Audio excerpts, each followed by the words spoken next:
ஈஸியாக handmade cookie பண்ணலாம் வாங்க. Hello everyone, welcome to Vidya's cake box home cooking series episode 4. இந்த சிம்பிளான குக்கி ரெசிப்பியை எங்கள் வீட்டு குட்டீஸ் தான் இன்றைக்கி பண்ண போகிறாங்க. இந்த ரெசிபி பண்ணுறதுக்கு first 100 grams of butter and 1/4 cup of white sugar ரெண்டையும் நல்லா விஸ்க் பண்ணிக்கோங்க. 1 cup wheat flour, 1/4 teaspoon vanilla essence, 2 tablespoon milk அதையும் இதோட ஆட் பண்ணிக்கோங்க. ஃபைன்லி சாப்டு நட்ஸ், பாதாம், கேஷ்யூ, பிஸ்தா எது வேணால் அது கூட ஆட் பண்ணிக்கலாம். நான் இதில் 1/4 கப் சாப்ட் ஆல்மண்ட்ஸ் ஆட் பண்ணியிருக்கேன்.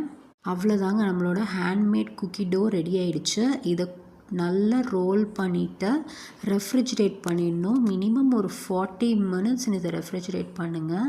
நல்லா சில் ஆனதுக்கப்புறம் உங்களுக்கு எந்த ஷேப்பில் குக்கி வேணுமோ அந்த ஷேப்பில் நீங்கள் பண்ணிக்கலாம். Full and full hands on ப்ராக்டிஸ்னால என்னோடய கிட்ஸ் ரொம்பவே என்ஜாய் பண்ணாங்க இந்த ப்ராசஸ் பண்ணும்போது. ப்ரீஹீட்டட் அவனில் 180 degree செல்சியஸில் 12 to 15 minutes இந்த குக்கியை பேக் பண்ணி என்ஜாய் பண்ணுங்கள். தேங்க்ஸ் ஃபார் வாட்சிங். Please subscribe for more videos.